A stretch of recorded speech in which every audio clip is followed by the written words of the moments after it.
आज फिर आपको बोलने नहीं दिया गया, फिर से आसन ने आपको रोका। राहुल जी क्या कहेंगे, आखिर क्यों रोका जा रहा है आपको? क्यों रोका जा रहा है आपको? सदन में आप जब भी बोलते हैं आपको रोक दिया जाता है। मैं 3 चीजें बोलना चाहता हूँ। पहली चीज बोलने नहीं दे रहे हैं, मोदी जी घबराए हुए हैं। जो ट्रेड डील 4 महीने से रुकी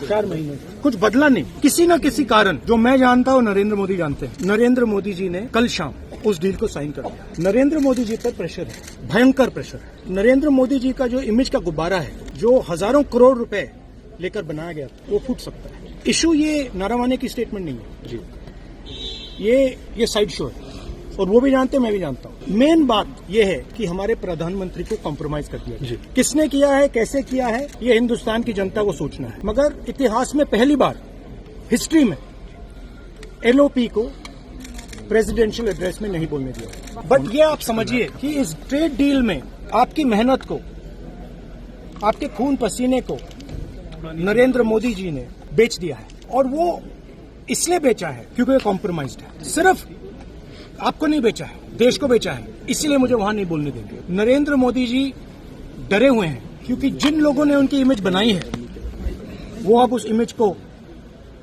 फोड़ने लगे। एक अदानी जी पर केस है जी, यूनाइटेड स्टेट्स। वो अदानी जी को टारगेट नहीं कर रहा है, वो नरेंद्र मोदी के फाइनेंशियल स्ट्रक्चर को टारगेट कर रहा है। एक वो है जी। दूसरा है एप्स्टाइन फाइल्स। एप्स्टाइन फाइल्स में अभी और माल है, वो अभी रिलीज नहीं हुआ है। इसीलिए इस दबाव में आकर एप्स्टाइन फाइल्स में जो है, जो पूरा देश जानना चाहता है, मगर अभी अमेरिका ने रिलीज नहीं किया है जी। और दूसरा जो अदानी जी पर केस है जी, जो एक्चुअली मोदी जी पर केस है, क्योंकि वो बीजेपी का फाइनेंशियल स्ट्रक्चर है, मोदी जी का फाइनेंशियल स्ट्रक्चर है। तो ये 2 प्रेशर पॉइंट्स हैं। और आप ये बात समझ लो, देश ये समझ ले कि प्रधानमंत्री कॉम्प्रोमाइज है जी। Thank you.